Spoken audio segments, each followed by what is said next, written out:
What's the worst scam you fell for when you were young and gullible? A guy told me he could trim my armor and weapons. Yeah. Rip full rune. Literally any win a free iPhone ad. Some dude on Roblox wanted me to join his world. I went ahead and did it. And it asked for me to log in to verify that it was me. It said server shutting down in 60 seconds and counting down, so I rushed to do it without even thinking twice. Luckily my mom contacted the Roblox support team, and after days of trying to get them to do something, I got the account back. Quite a clever scam for using on 8-year-olds like me at the time. Fucking piece of shit. Give my parents my Christmas money / to keep safe /. Outside a dead show at the Spectrum in Philly in '94. I bought what I thought was a marble-sized ball of hash from some dude for $20. When I got back to my car to fire it up with my friends, I discovered it was really just a wadded up piece of a Tootsie Roll. I was a dumb kid. I was about 6 and visiting my uncle's house. Suddenly I see a small stool with a drawer in the seat. So I ask him what it was. He says that's really cool and I should put my hand on the seat. It was a small wood-burning stove and I burned my whole hand. Sad face. Back when I was in my early 20s, I started scouring eBay for whatever semi-precious stones and gems that I could find. While I managed to snag a few great deals, I wound up getting just a bit too enthusiastic about certain rare items, like a raw, uncut piece of ice quartz. Now, I'd heard of rose quartz and smoky quartz and even rutilated quartz, but ice quartz was brand new to me. The listings included pictures seemed to suggest that it was a perfectly clear variety of the mineral, but that occlusions in the stone made it look a bit like an ice cube.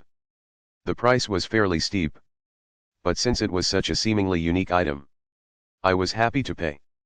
I realized how stupid I had been when the rock finally arrived. As it turned out, I'd paid quite a bit of money for a plum-sized chunk of broken glass. TLDR, fire and ice quartz is a thing, but ice quartz is not. The earlier we get there, the earlier we can leave. Back in my teenage days I didn't really get much attention from girls, so I started using Tinder. Got a match from a girl that looked pretty attractive and she messaged me first, so I was pretty excited. We started talking and the conversation escalates into us planning to hook up. She sent me a couple of nudes and teasing videos and insisted I did the same. Once I finally came around to it, I sent it on Snapchat. She immediately screenshot it and threatened to start sending it to people on my Instagram unless I paid her or sent her a video of me having sex with someone. I did neither and she started sending it to people. Eventually I blocked her and the accounts of the people she sent it to that I didn't know. While with the people I didn't block, I called and explained the situation and they just kinda laughed it off and told me to be careful on Tinder. Edit, spelling. Here. I'll give you these, 5, shinny new pennies for that, 1, dirty quarter. You get, 5, and I'll get, 1, dot. From a friend's older brother when I was like 6 or 7. It was always stupid shit like that. A kid offered me some gum. But it was just an empty wrapper. I had never felt more betrayed. This is going to be on the darker side, but online sex trafficking. I was young and in a vulnerable state, having already been sexually assaulted. Some guy on the internet saw my post about it and reached out to me saying that I could help keep other children from meeting that fate. All I had to do was take sexual pictures of myself and do erotic roleplay online, and that was supposed to sate adults so that they didn't hurt anyone else. It took me 6 years to get out, and the only reason I did really is because I turned 18. Herbalife. My parents weren't familiar with MLM, so they couldn't have warned me. Lost $1K plus savings while barely 18. Before realizing it's a scam. I was desperate for a job with no callbacks. Finally get a hit. Sales job. I hate sales, but a paycheck is a paycheck. Show up for my interview and it's multiple people getting pitched. 100% commission MLM crap. They were actually encouraging us to hit up family and friends. There was some poor guy there who I can only describe as Gil from The Simpsons. Scribbling notes like a madman. The scammers said if anyone wasn't comfortable with this, they could leave. I looked around at the few people there and booked it. I felt so stupid for falling for that. Got scammed by a taxi driver in Rome. The fare was €25 and I got the money ready and separate prior to the journey. When I got to my destination I gave him the money, but he swapped one of the notes and said I only gave him €15. I was getting my bags and didn't think anything of it, just apologized and gave him another €10. Didn't realize till he drove off.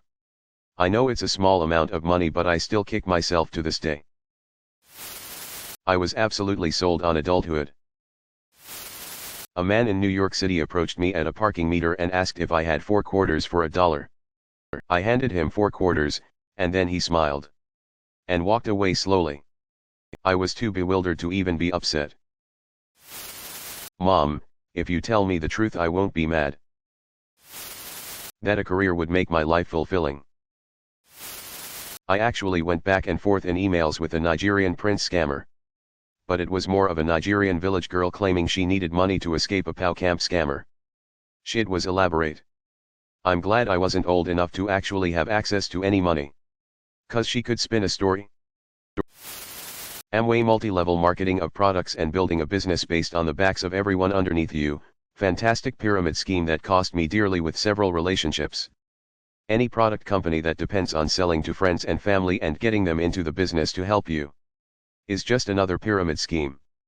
Proceed with caution and eyes wide open. My friend offered to trade his drawing of Spider-Man for my Nintendo DS. I accepted the offer, and when I got home, my mum found out about it and got angry at me. She insisted that I should get it back from my friend, and so I did just that. When I asked for my DS back, my friend said that he gave it to his cousin who lives in Brazil, and I fully believed him. I never got my DS back. When I was a kid in the mid-80s, a guy in a van told me he lost his dog and asked if I would help him look for it. I was like, sure thing, mister. Luckily my mom came out of the house before I got in the van. I almost got Johnny goshed. I want to say English lessons 3 times a week for 10 years is both a lot of money for my parents, and a lot of time for young me, for something that I could learn in half that time. Obviously, you absolutely must learn English if you're not in an English-speaking country. But in retrospect, the amount of time invested in those lessons was so scammy. I honestly feel like I could have achieved the same level of proficiency at half the time, if the lessons weren't intentionally designed to drag for so long. If I were older, I'd have figured out I was too far ahead of my peers and demanded that I attended an advanced class. I do think it was a bit scammy that my teachers never presented that opportunity to my parents and instead milked their money and my time. About to graduate from high school, and got an interview for a potential summer job.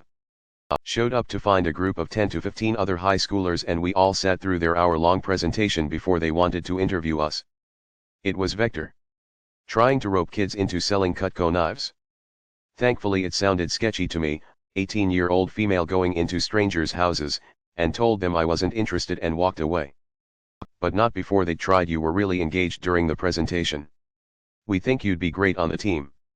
I guess because I didn't fall asleep or immediately walk out. So glad I dodged that bullet. Took an unpaid internship. Santa Claus. My parents asked me to write what I want for Christmas in a piece of paper and put it inside the sock. I wrote I wanted a bike. Christmas passed. No gifts. Parents told me Santa must have been stuck in an aerial traffic jam somewhere, and I believed it. I'll keep the money safe. Yeah, Dad, I've not seen most of that money. You have won a brand new iPhone. Enter your details to collect your prize. 12-year-old me was ecstatic. My dad, who got a surprise PS150 extra on the phone bill, was less so. The strip club scam. You go into a seedy-looking strip club, sit down, and a waitress comes up and asks to join you. You then get billed for her drink at insanely inflated prices. And if you don't have the money, they get a heavy to march you to the cash point. I didn't want to speculate about what would have happened if I hadn't had the money available to withdraw. I was old enough to know better, but extremely gullible. I learned some life lessons that day. I was going to rent a house with a guy I knew through a friend. I was a sophomore in college and he was a few years older than me, already in the workforce.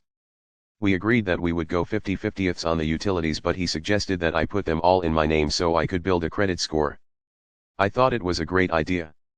Turns out he was deadbeat and wouldn't be able to get them in his name. I found this out after he routinely stiffed me on his share of the utilities. Probably lost $1,000 on his great idea before we both moved out. The National Honor Society. If your grades were good enough, you got your name in a special yearbook. Your photo too. If you paid more for it. So far, the only good thing that came from joining the National Honor Society was that I used to occasionally find the book with my photo in different thrift stores. Hello. Dorky 7th grade photo that I used because my 9th grade photo was even worse. Kids. Wake up. It's 8 o'clock. You're late for school. Narrator, it was actually 7:15. I got a phone call offering me some stupid magazine subscriptions, where I would save a bunch of money if I subscribed to several of them. I kept saying that I wanted a list of their available magazines. And they said they couldn't send a full list until after I signed up. But that I could just tell them what I wanted in the meantime. It was so stupid. But it seemed like a great deal and I liked magazines back then. So I signed up. And even chose a few that I didn't care for. Because I couldn't really get a feel for what they even had available. I figured I could go over the list when I received it. Of course. The list never came. And they denied that that was even a thing later on. Here's the kicker, they got me to verbally confirm like 3 times that I was under a contract and I couldn't cancel for a year. Or something. Eventually I called them. I was beyond frustrated because I didn't even have the magazines I actually wanted. And I insisted on canceling. They actually told me that it was impossible because they already ordered all these magazines on my behalf and that's not fair. They were really trying to guilt trip me. Instead, I literally cried until the rep agreed to cancel. So stupid. Fuck those guys though. Thanks for watching.